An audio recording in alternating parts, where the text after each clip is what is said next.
بسم اللہ الرحمن الرحیم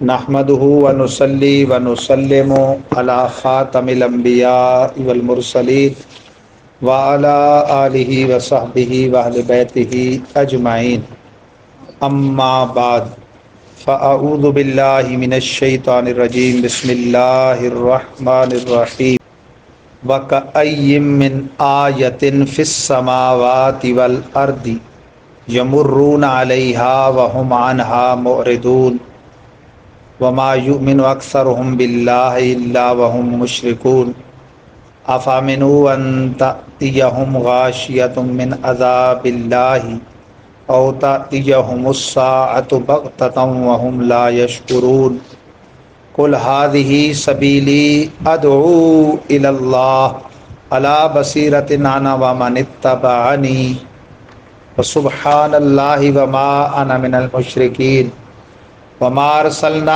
من قبلک الا رجالا نوحی الیہم من اہل القری افلم یسیروا فی الارض فینظروا کیف کان عاقبۃ الذین من قبلہم ولدار الآخرۃ خیر للذین اتقوا افلا تعقلون حتی اذا استیأس الرسل وظنوا انہم قد کذبوا جاءہم نصرنا فنجی من نشاء ولا يرد بأسنا عن القوم المجرمین لقد کان فی قصصہم عبرۃ لأولی الالباب ما کان حدیثا یفتری ولکن تصدیق الذی بین یدیہ وتفصیل کل شیء وہدی ورحمۃ لقوم یؤمنون صدق اللہ العظیم و صدق رسولہ النبی الکریم الامین ان اللہ وملائکتہ یصلون علی النبی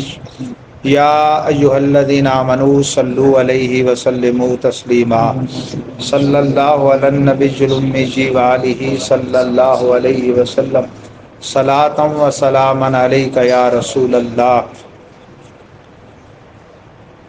گرامی قدر حضرات، سامعین و ناظرین و حاضرین، بحمد اللہ تعالی آج 22 رمضان 1445 ہجری مطابق 2 اپریل 2024 عیسوی سورہ یوسف شریف کا یہ 18واں اور آخری درس ہے۔ آیات کریمہ 105 تا 111 اس کا عنوان ہے۔ اصل جو قصہ ہے اس کا اختتام ہوا اور آخر میں چند کلمات نصیحت ارشاد فرمائے گئے۔ حسب معمول آیات کریمہ کا ترجمہ اور مختصر تفسیر پیش کی جائے گی۔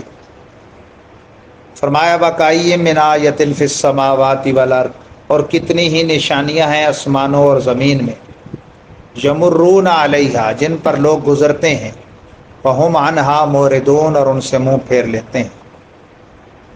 یعنی یہ قصہ یوسف سمیت آسمان و زمین میں بڑے نظارے ہیں اللہ تعالیٰ کی ذات کو تسلیم کرنے کے، اس کی وحدانیت کے، اس کے رسولوں کی عظمتوں کے، لیکن لوگ ان سے فرمایا کہ منہ پھیر لیتے ہیں۔ یعنی وہ عبرت کے نمونے ہیں لیکن لوگ مست پڑے ہیں۔ شعر کہتا ہے جہاں میں ہیں ہر سو عبرت کے نمونے، مگر تجھے اندھا کیا رنگ و بو نے۔ جگہ جی لگانے کی یہ دنیا نہیں ہے، یہ عبرت کا تماشا ہے، دنیا تماشا نہیں ہے۔ تو آیت کا معنی نشانی ہوتا ہے۔ یہ قرآن مجید کی بھی ہر بند کو الگ جو آیت کہتے ہیں وہ اللہ کی شانوں میں سے اور اس کی نشانیوں میں سے ایک نشانی ہوتی ہے۔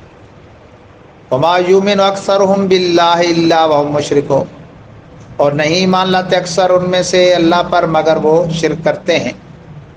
یعنی کفر و بربریت اور شرک کا دورہ تھا، تبھی تو انبیاء کی آمد ہوئی، اور خاتم الانبیاء والمرسلین نے زمانے سے شرک کی جڑوں کو کاٹ ڈالا، یہاں تک کہ قسم اٹھا کے فرمایا کہ میری امت شرک نہیں کرے گی، جس کی تفسیر میں مفسرین نے لکھا بخاری شریف کی حدیث میں کہ ایسا نہیں ہوگا کہ امت پہلی امتوں کی طرح اجتماعی طور پہ مبتلا شرک ہو جائے، انفرادی فردی طور پہ جیسے ہندو مجوسی اب بھی کرتے ہیں تو وہ ایک الگ بات ہے، لیکن جیسے پہلے پوری پوری قومیں مشرک ہوتی تھی اللہ کے ساتھ، انہوں نے اپنے بت تراش کے معبودان باطلہ کو معبود ٹھہرایا ہوتا تھا، ایسا نہیں ہوگا اس امت میں۔ افامنوا ان تاتیہم غاشیۃ من عذاب اللہ، کیا لوگ ایمان نہیں لاتے یہ کہ ان پر اللہ کے عذاب کا بادل چھا جائے، اور تاتیہم الساعہ، یا ان پر اچانک ایسی گھڑی آ جائے، بغتتاً اچانک، وہم لا یشعرون، اور انہیں شعور ہی نہ ہو۔ یا ساعت سے مراد مطلقاً گھڑی نہیں بلکہ ساعت اخیرہ، قیامت مراد ہے کہ وہ بھی اچانک آ جائے گی، لوگ اپنے معاملات میں لگے ہوں گے، لیکن اس وقت روئے زمین پر مومن کوئی نہیں ہوگا۔ حدیث جامع ترمذی میں ہے، اللہ کے حبیب صلی اللہ علیہ وسلم نے فرمایا، لا تقوم الساعة حتى يقال في الارض اللہ اللہ، قیامت قائم نہیں ہوگی جب تک زمین میں اللہ اللہ کہا جائے گا۔ اور فرمایا کہ لا تقوم الساعة الا على شرار الناس، قیامت بدترین لوگوں پر قائم ہوگی، یعنی کفار پہ۔ ایک تو دور آئے گا نا حضرت عیسیٰ علیہ السلام اور حضرت امام مہدی کی آمد کا، 40 سال تو بہار ہوگی اسلام کی، اور پھر وہ وصال فرمائیں گے حضرت عیسیٰ، تو سرکار دو عالم صلی اللہ علیہ وسلم کے روضہ اقدس میں ان کے لیے جگہ موجود ہے، وہاں ان کی تدفین ہوگی جامع ترمذی کی حدیث کے مطابق، اور پھر کفر کا دور چلے گا یہاں تک کہ کوئی ایک بھی خدا کا نام لیوا نہیں رہے گا، تو پھر قیامت کا۔ قل ھذہ سبیلی ادعو الی اللہ، حبیب کہہ دیجئے یہ ہے میرا راہ، میں تمہیں بلاتا ہوں اللہ کی طرف۔ ہمارے آقا الداعی الی اللہ ہے، لکھا ہوتا ہے نا اشتہاروں پہ، الداعی الی الخیر، خیر کی طرف، بھلائی کی طرف بلانے والا، دعوت دینے والا، تو آپ داعی الی اللہ ہیں۔ علی بصیرۃ انا ومن اتبعنی، میں اور میرے پیروکار بصیرت پر ہیں۔ ایک ہے بصارت ظاہر کی نگاہ، ایک ہے بصیرت دل کی نگاہ۔ میں اور میرے پیروکار جو اللہ کی طرف بلانے والے ہیں، اولیاء، علماء، صلحاء، حضور کے جانشین، فرمایا ہم دل کی آنکھیں رکھتے ہیں۔ سبحان اللہ وما انا من المشرکین، اور پاکی ہے اللہ کے لیے اور میں مشرکوں میں سے نہیں، یعنی اس پر بھی اللہ کی تسبیح ہے کہ ہم مومن ہیں، شرک والوں میں سے نہیں۔ وما ارسلنا من قبلک الا رجالا نوحی الیہ من اہل القری، اور ہم نے نہ بھیجا آپ سے پہلے رسولوں کو مگر مرد ان کی طرف ہم وحی کرتے تھے، اور وہ بستی والوں میں سے تھے۔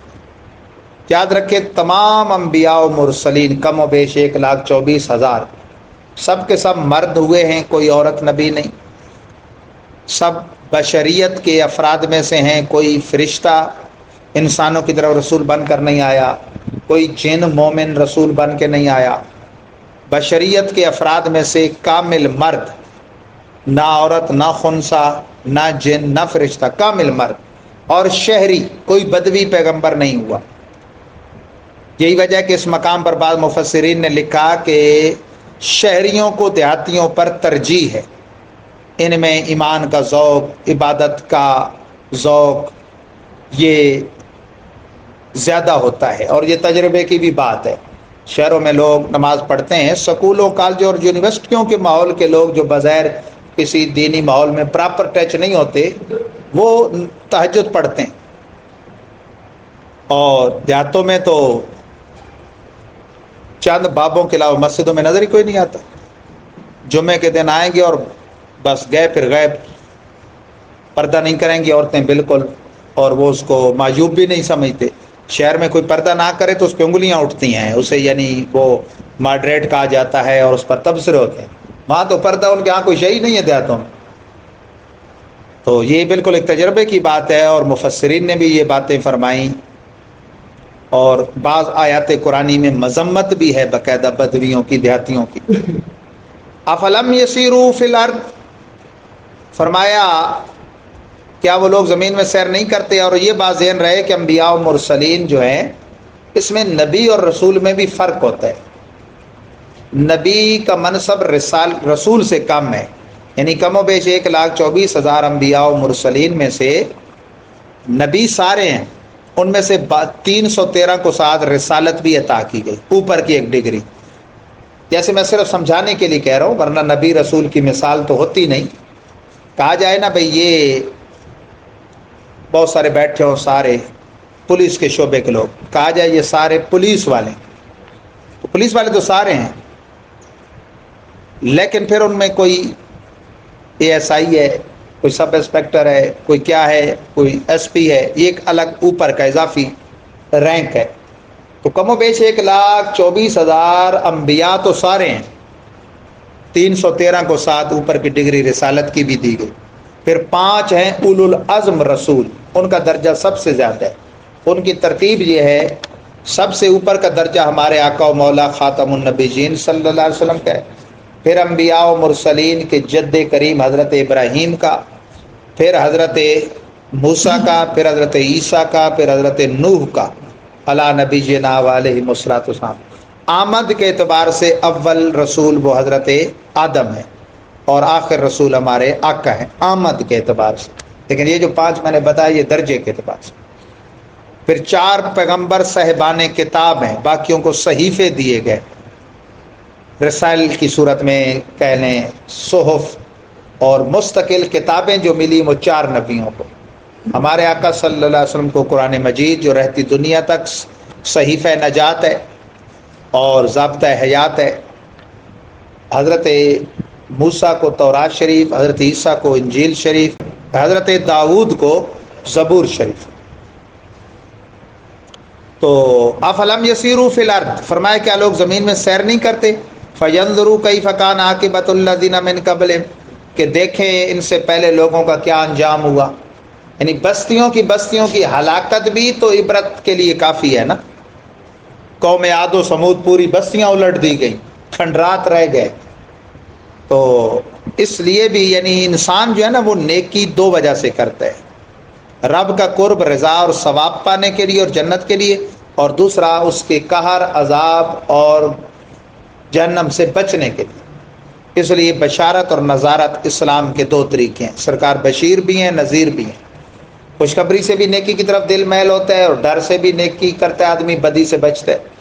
وَلَدَارُ الْآخِرَةِ خَيْرٌ لِّلَّذِينَ اتَّقَوْا، اور آخرت کا گھر البتہ بہت بہتر ہے ان کے لیے جو تقوی اختیار کریں۔ افلا تعقلون، تو کیا لوگ عقل نہیں رکھتے، سمجھتے نہیں۔ حَتَّى إِذَا اسْتَيْأَسَ الرُّسُلُ، یہاں تک کہ بستیوں میں ایسا بھی آیا نظام کہ رسولان گرامی مایوس ہوئے، کس بات سے؟ قوم کی حالت کو دیکھ کر، وَظَنُّوا أَنَّهُمْ قَدْ كُذِبُوا، اور ان کی قوم کے لوگوں نے گمان کیا کہ ان سے جھوٹ بولا گیا۔ جو رسولوں نے کہا کہ اللہ کا عذاب آئے گا نافرمانی کرو گے، تو پیغمبر ان کی حالت سے نا امید ہوئے، اور لوگ گمان کرنے لگے کہ معاذ اللہ پیغمبروں نے جھوٹ بولا۔ جاءہم نصرنا، اس میں کیا ہے، پھر ہماری مدد آ گئی۔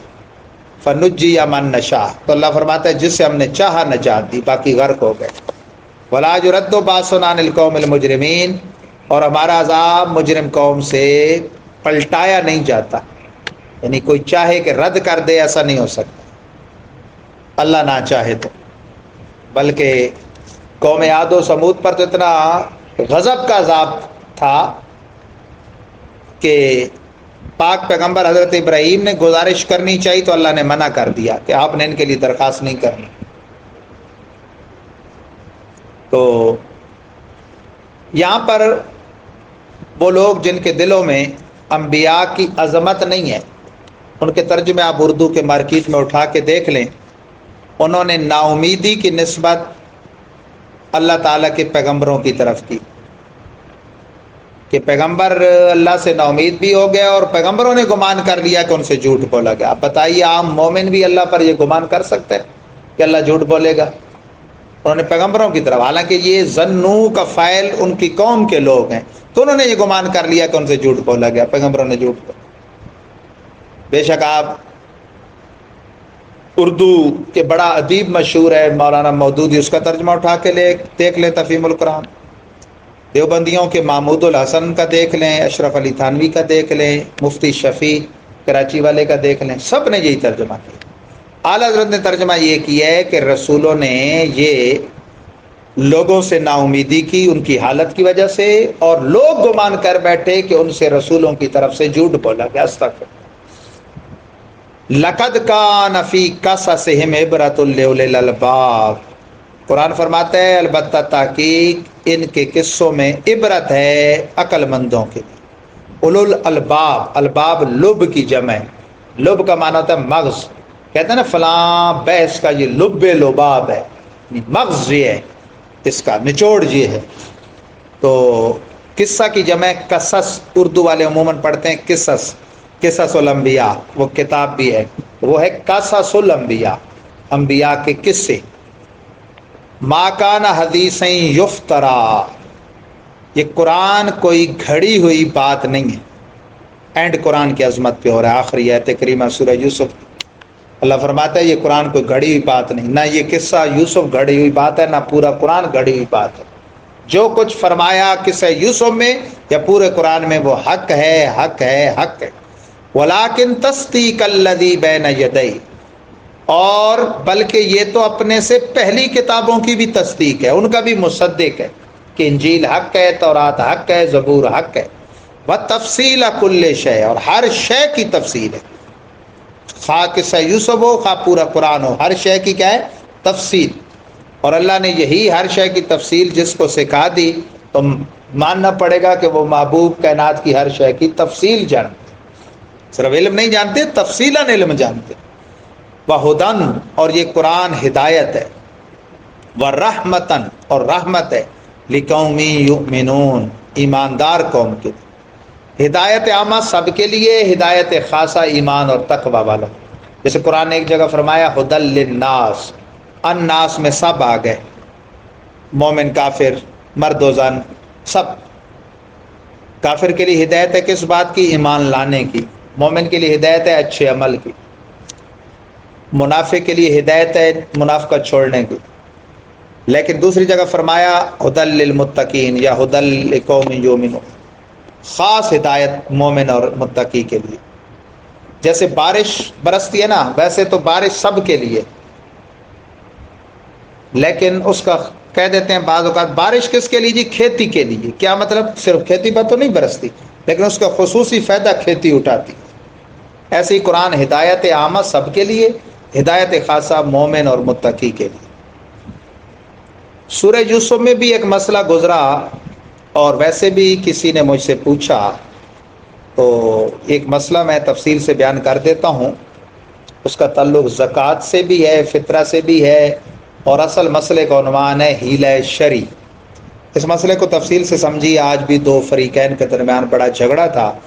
موسیٰ خیل مرمنڈی سے آئے تھے کچھ لوگ میرے پاس، تو ان کو بھی میں نے کہا چلو آپ کو یہ بھی ہم بھیج دیں گے، اور ان کو تو خیر ریٹن فتویٰ چاہیے تھا، تو میں نے کہا چلو اس کے لکھنے تک یہ آپ کو پہنچ جائے گا تو کچھ آپ کے درمیان بحث مباحثہ اور جھگڑے کی فضا ختم ہو جائے گی۔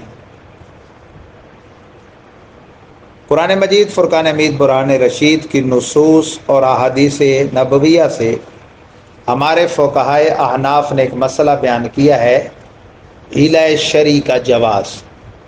حیلہ کا معنی ہوتا ہے تدبیر کرنا، اردو میں بھی اسی معنی میں اور پنجابی میں بھی کہتے ہیں نا فلاں اے حیلہ کر لو جی، کوئی تدبیر کر لو، کوئی معاملے کو سیدھا کرنے کی کوشش کر لو، کوئی اٹکل کر لو۔ شریعت مطہرہ میں بعض مصلحتوں کی بنا پر کوئی حیلہ اختیار کرنا جائز ہے۔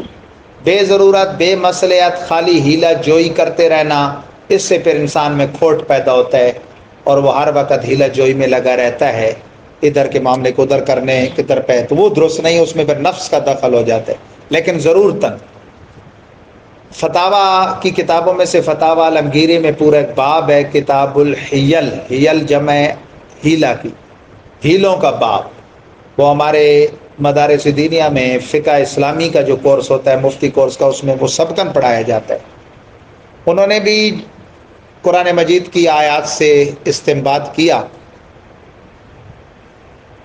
اسی سورہ یوسف میں آپ نے وہ ایک بحث سنی کہ برادران یوسف جب آئے تھے دوسری دفعہ، حضرت یوسف کے ماں شریک بھائی بنیامین کو لے کر، تو جب جان پہچان ہو گئی تو وہ اتنا متاثر ہو گئے اور رونے لگے، اور اتنے وہ یوں کہہ لیں کہ ان کے لیے ترسے ہوئے تھے.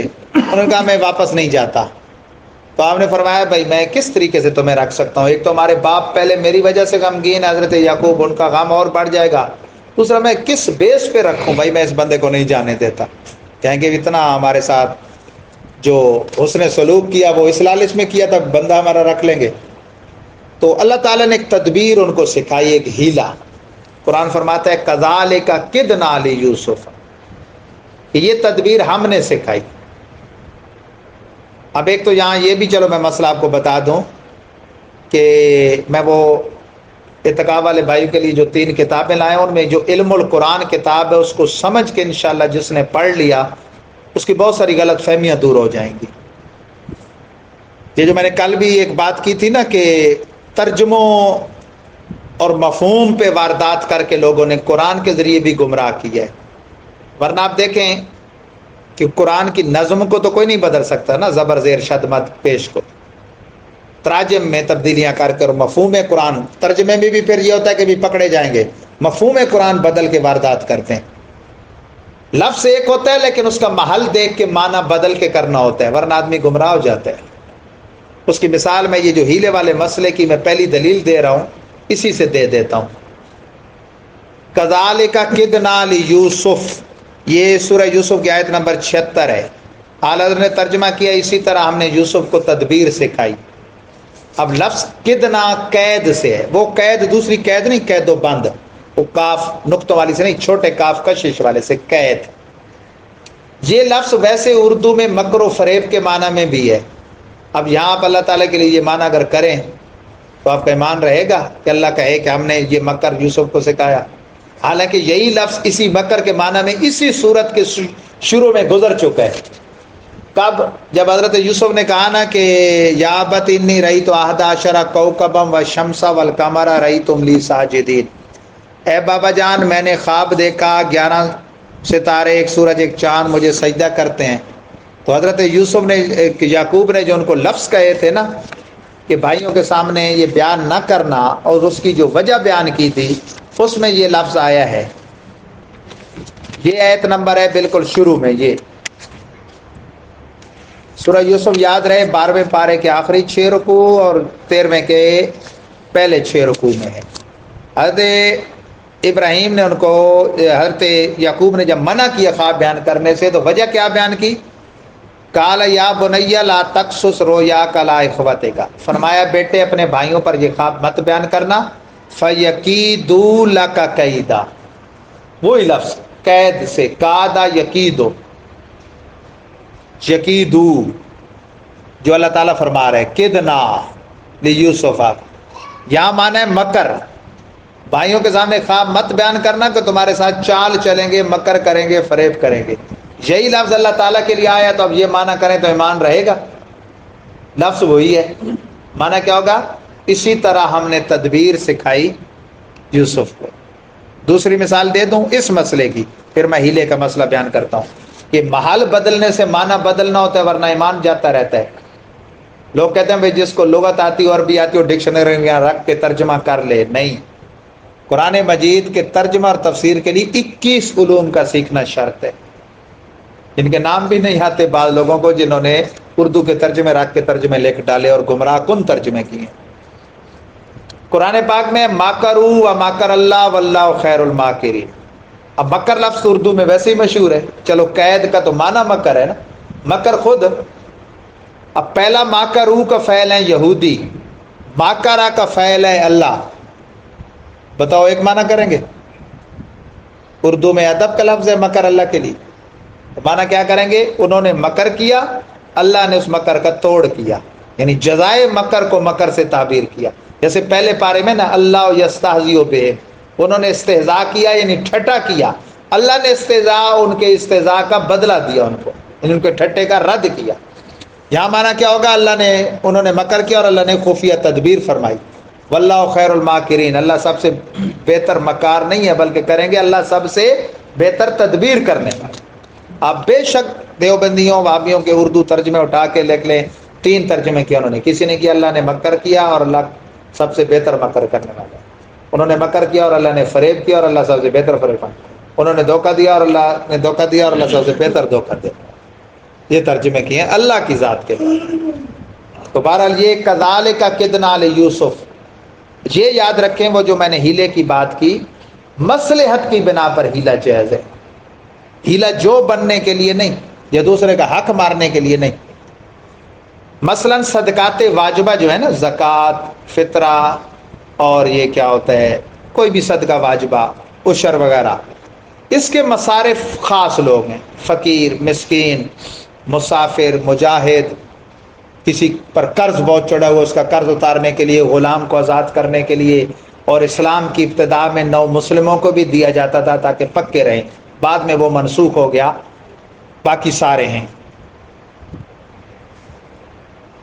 لیکن اگر کوئی ایسی جگہ ہو کہ اسلام کی بہتری مسلم معاشرے کے عقیدے کو بچانے کے لیے قیام مسجد ہے یا قیام مدرسہ ہے، اس کے لیے نہ حکومت تعاون کرتی ہے نہ عام اہل ثروت لوگ ویسے صدقات دیتے. کہتے ہیں زکوٰۃ کا موقع آئے گا تو وہ تو ویسے دینی ہے، فطرے کا آئے گا، عشر کا آئے گا. تو علماء نے شرعاً یہ فتویٰ دیا کہ جہاں واقعتاً ضرورت ہو، مسلک حق کی ترویج و اشاعت کی، بد مذہبوں کا زور ہو، تو وہاں اس چیز کا استعمال. لوگوں کو مسئلہ تو یہ بتائیں کہ وہ اپنے رشتہ داروں کو دیں تاکہ انہیں دو ثواب ملیں، اللہ کا فرض ادا کرنے کا اور صلہ رحمی کا. اڑوس پڑوس کے غریبوں کو دیں. لیکن ان کے رشتہ داروں یا اڑوس پڑوس کے غریبوں میں کوئی نہیں ہے یا وہ ضرورت اس کی زیادہ سمجھتے ہیں تو وہ دیتے ہیں، تو ہیلا شرعی کے ساتھ ان صدقات واجبہ کا بھی مسجد کی تعمیر، مدرسے اور اس کے استادوں کی تنخواہوں میں استعمال جائز ہے. ویسے تو نہیں، ویسے تو طالب علموں پر بھی ہیلا شرعی کے بغیر صرف کرنے میں ایک مسئلہ ہے، کیونکہ بعض امیر بچے بھی ہوتے ہیں، بعض سادات بھی ہوتے ہیں. تو ہیلا شرعی یہ ہوتا ہے کہ جو مستحق ہے پہلے بطور صدقہ واجبہ اس کے حوالے کر دیا جائے، اگلے کا زکوٰۃ یا فطرہ یا عشر وہ ادا ہو جائے. اب جس کی ملک ہو گیا، اب اس کی حیثیت عام مال کی ہے، اسے بھلے ضرورت اور حاجت اور محتاجی اگلی بتا دی جائے، اب یہ اپنی طرف سے اس کے لیے دے دے. تعمیر مسجد یا مدرسہ یا جس کام کے لیے ویسے وہ ڈائریکٹ جائز نہیں تھا. ہاں اتنی بات میں ضرور کہتا ہوں، جس پر آپ ہیلا شرعی کریں کچھ اس میں سے اسے دے بھی دیں، کیونکہ ایک تو بھوکا آدمی ہو اسے کھانا دکھا کے تو پھر اسے لے لیا جائے. تو ایک تو بے وجہ ہیلا کیا نہ جائے اور با وجہ کیا جائے تو اسے کچھ دے دیا جائے. تو اس ہیلے کا ثبوت جو علماء نے لیا وہ چند ایتوں اور حدیث بخاری سے لیا. پہلی ایت یہی ہے جس پر میں نے وہ ترجموں کی غلطی والا مسئلہ بھی آپ کو بتا دیا. کذالک کدنا لیوسف، قرآن فرماتا ہے یہ تدبیر ہم نے یوسف کو بتائی. ورنہ آپ بتائیں جس منصب پر آپ فیض تھے، نبی بھی تھے اور ایک بادشاہ، ویسے خالی بادشاہ بھی ہو تو بڑا معتبر منصب ہے، اور نبی تھے، کیا یہ درست تھا کہ خود پیالہ رکھیں اور پھر انہیں روک کے کہیں بھائی تم نے چوری کی اور پھر خود نکال لیں اور انہی سے پوچھیں سزا کیا ہوگی؟ ان کے قانون میں تو سزا تھی اس کو مارنا اور اس کو شہر بدر کرنا.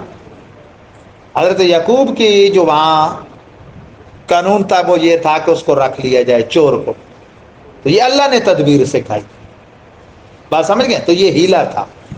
دوسرا سورہ صاد آیت نمبر 44، یہ سورہ یوسف آیت 76،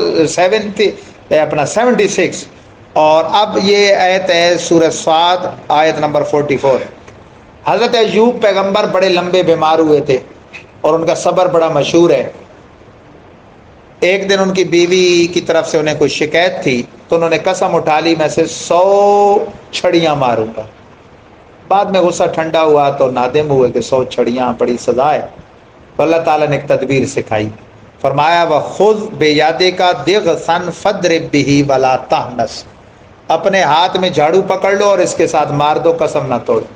100 تیلیوں کی جھاڑو ایک ہی دفعہ مار دو بجائے 100 الگ ضربیں لگانے کی. یہ ہیلا ہے، ورنہ اصل تو کیا تھا کہ 100 مارتے الگ الگ. اسی طرح سورہ الصافات آیت نمبر 89، حضرت ابراہیم کو قوم نے کہا وہ میلہ لگاتے تھے اور اس میں بتوں کی پوجا اور ڈرامے تماشے آپ تو پیغمبر تھے، آپ کو کہا چلیں، تو آپ نے عذر پیش کیا، فقال انی سقیم، سقیم کا لغوی معنی ہے مریض، کہا میں مریض ہوں، حالانکہ آپ بیمار نہیں تھے، مراد تھا کہ تمہاری ان گھٹیا حرکتوں سے میری روح بڑی تکلیف میں ہے، مرض میں ہے، یہی لے۔ اسی طرح اسی موقع پر جب وہ ادھر گئے نا، آپ نے پیچھے ان کے بتوں کا کام تمام کر دیا، اور جو بڑا تھا نا سب سے، جس کو بڑا خدا کہتے تھے، تیسا جو ہے اس کے کندھے پہ رکھ دیا، جیسے اس نے مارا ہو اور اب کھڑا ہو، بھائی یہ کام میں کر کے کھڑا ہوں۔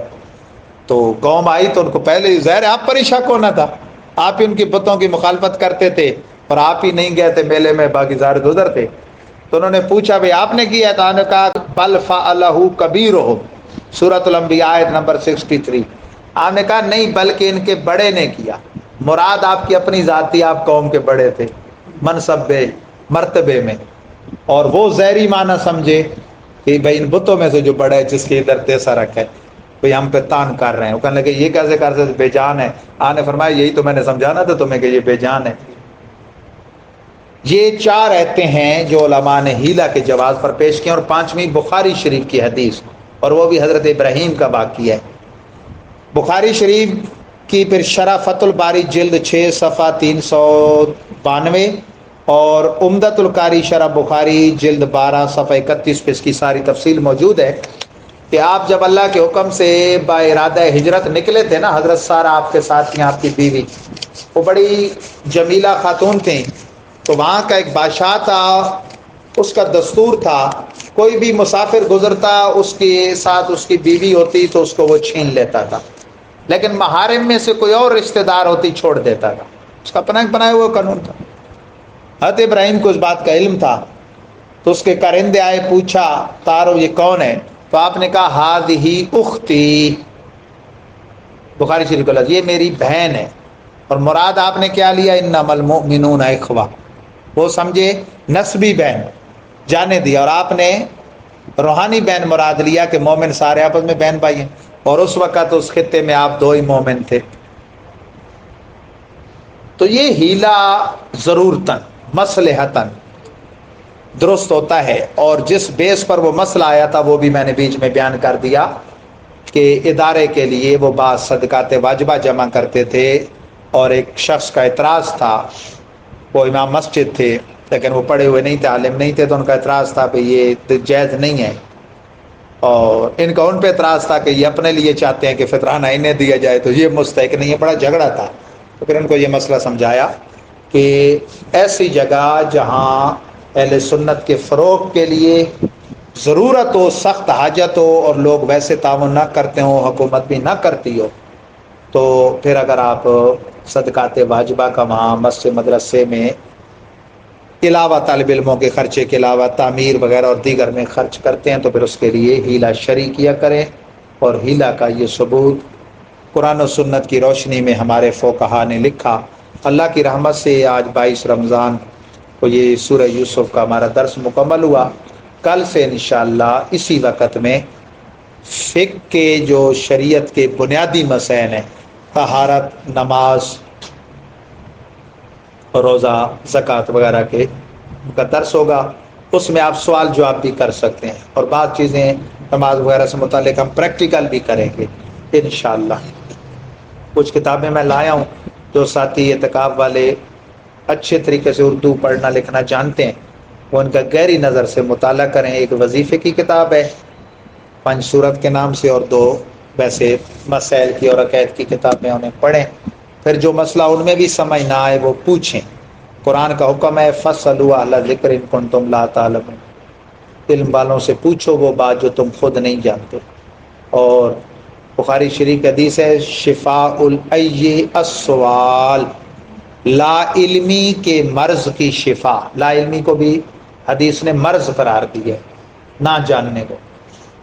لا علمی کے مرض کا علاج کیا ہے؟ سوال، پوچھنا، پوچھنے سے علم آتا ہے، کیونکہ اس پوچھنے میں جواب ملتا ہے نا، وہ علم کی بات آتی ہے بندے کے پاس۔ اور مذاکرہ علمی تو ایسی دولت ہے، مشکات شریف درسی کتاب ہے حدیث شریف، تو اس میں سید المفسرین حضرت عبداللہ ابن عباس رضی اللہ عنہما کی روایت ہے، ان ابن عباس قال قال رسول اللہ صلی اللہ علیہ وسلم تدارس العلم ساعۃ من اللیل خیر من احیائها. تدارس باب تفاعل ہے جس میں تشارک فی الامر ہوتا ہے، یعنی جانبین سے دو بندے یا دو ٹیمیں شریک ہوتی ہیں. فرمایا کہ رات کی کسی گھڑی میں باہم علمی مذاکرہ کرنا، علمی گفتگو کرنا، سوال جواب کرنا پوری رات کی شب بیداری سے بہتر ہے، کیونکہ ساری عبادات کا مدار علم دین پر ہے نا جی. طلب علم کو افضل ترین عبادت کہا گیا، کیوں کہ عبادات جتنی ہیں ان کی صحت کا دار و مدار علم دین پر ہے. مثلا وضو صحیح وہی کرے گا نا جو وضو کا علم رکھتا ہوگا، غسل صحیح وہی کرے گا جو غسل کا علم رکھتا ہوگا، نماز درست وہی پڑھے گا جو نماز کے مسائل جانتا ہوگا.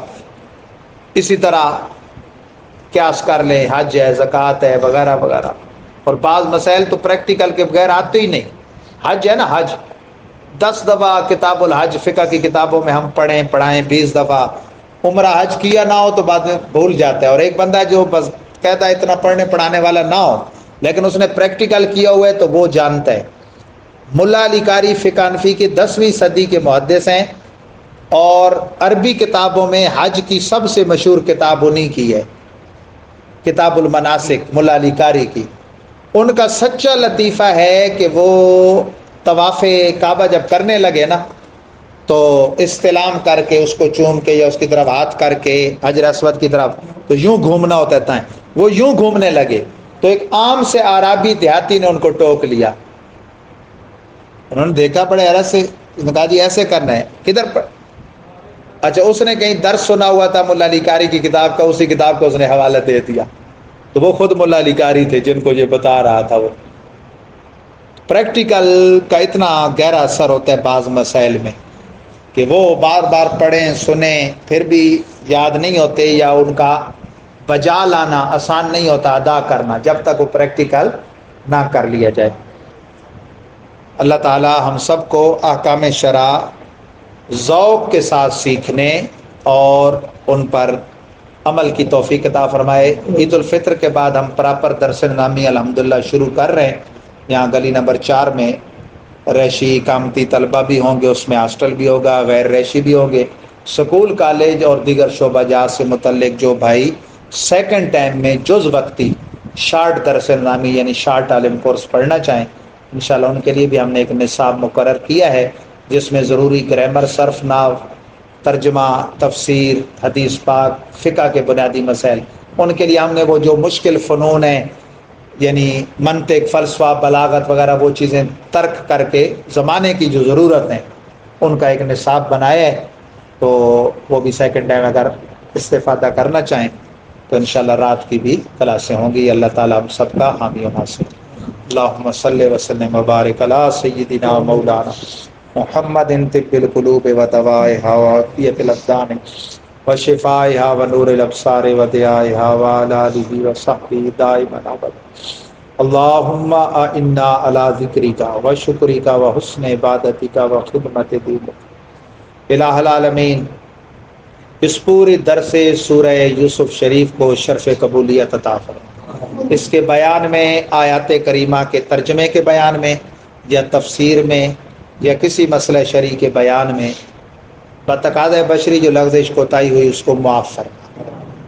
ہمارے ایک دوست حضرت مولانا ڈاکٹر محمد ضیاء الحق چوہان جنہوں نے پہلے حدیث شریف کے سارے درسوں کو یوٹیوب پہ اپلوڈ کیا، وہ سورہ یوسف کے تمام دروس کو اپلوڈ کرنے کے لیے سیٹ کر رہے ہیں. انہوں نے میری توجہ دلائی اسی سورہ یوسف کی آیت نمبر 10 اور 15 میں ایک لفظ آیا ہے فی غیابات الجب، جس کا معنی ہے گہرے کنویں میں، اندھے کنویں میں. وہ برادران یوسف نے جو پلان بنایا تھا تو وہ لفظ ہے غیابت الجب. میں نے دونوں جگہ غلطی سے پڑھ دیا غیابات الجب، یعنی با کی زبر کو کھڑی زبر میں نے پڑھ دیا.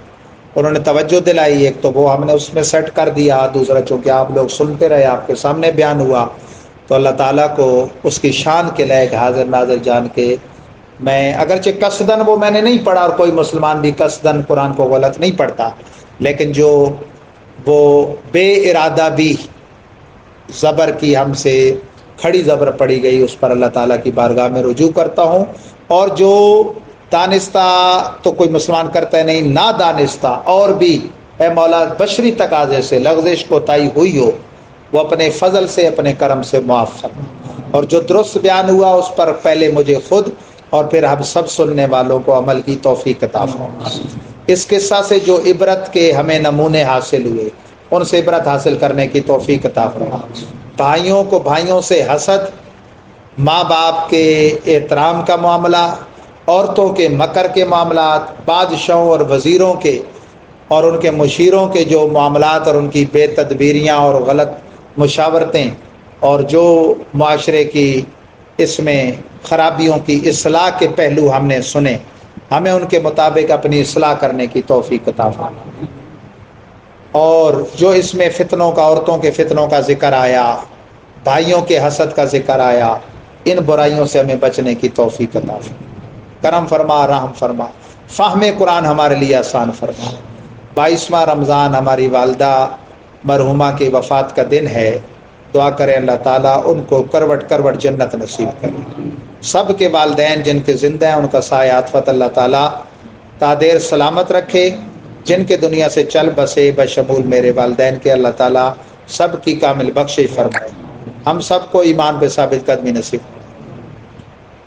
اور حسن خاتمہ کی دولت سے مالا مال فرمائے۔ صلی اللہ تعالیٰ علی حبیبی و محبوب سیدنا و مولانا محمد وعلی آلہ وصحبہ اجمعین برحمتک یا ارحم الراحمین۔